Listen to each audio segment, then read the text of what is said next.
faut toutes sortes de bambous, les petits, les grands, les bambous d'extérieur. Il y a des bambous d'intérieur. Des bambous d'intérieur, bien sûr, en pleine terre, en pot, ce que vous voulez. C'est indémodable, me semble-t-il, le bambou. C'est indémodable. Il est arrivé au début du 19e et il a colonisé, on va dire, presque toute la France. Ça marche partout, ça. Ça marche partout. Au début, il était choisi, pourquoi? Parce que c'était l'exotisme, l'évasion, etc.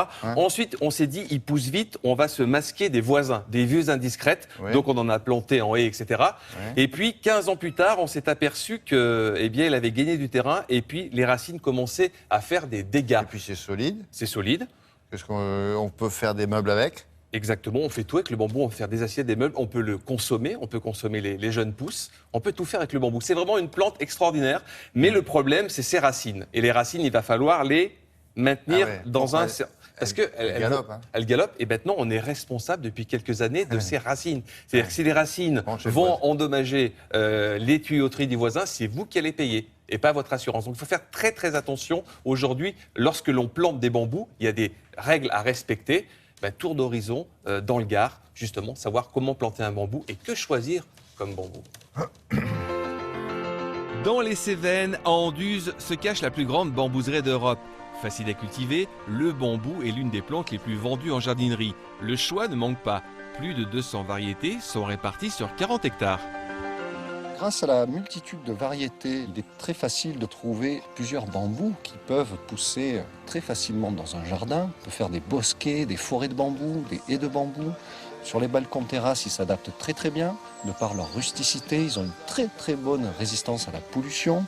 En intérieur, là, c'est plus compliqué. Rares sont les genres qui peuvent pousser facilement.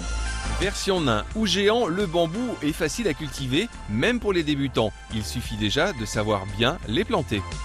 Pour avoir de beaux bambous en pleine terre dans son jardin, il est très important de ne pas les mettre dans des coins marécageux. Le bambou ne supporte pas le trop d'eau. Ce qui est important pour la culture en pleine terre, c'est de creuser un trou au moins 3 fois plus grand que la taille du pot. Nous allons mettre de l'engrais organique en fumure de fond, remettre la terre et une fois que cela sera fait, bien arroser. Une fois plantés, il faut empêcher les bambous d'envahir les jardins. Les racines ont tendance à prendre un peu trop de place. Il existe 3 principes uniquement. Le premier qui consiste à avoir une tranchée, comme ça les rhizomes, lorsqu'ils traversent, on les voit, on peut les couper.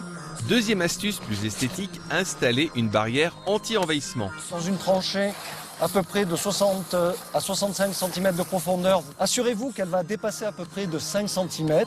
Reste à couper les rhizomes qui tentent de s'échapper une fois par an.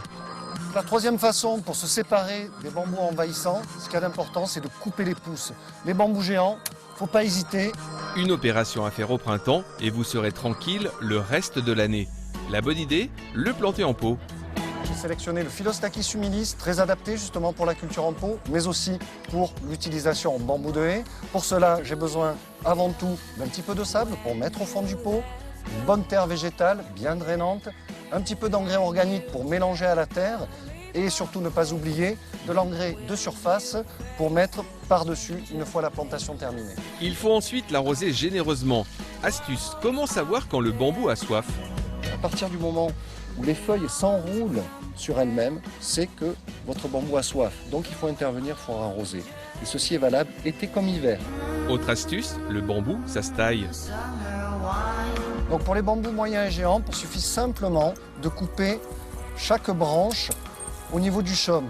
Par la suite, pensez à bien éclaircir chaque année la touffe de bambou. Donc vous coupez à la base. Pour les bambous nains, vous pouvez utiliser une simple cisaille et pour les chaumes plus grands, une tronçonneuse. Dans les bambous, vous avez le choix, 2000 variétés sont disponibles. Belle journée au jardin.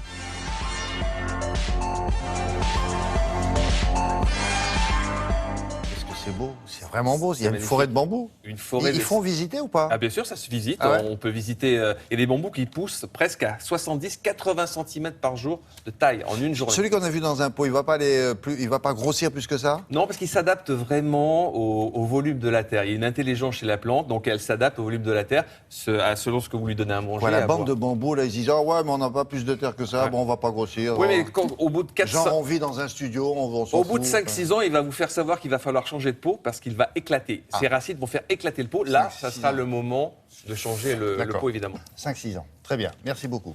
Vous venez de rentrer de vacances, vous pouvez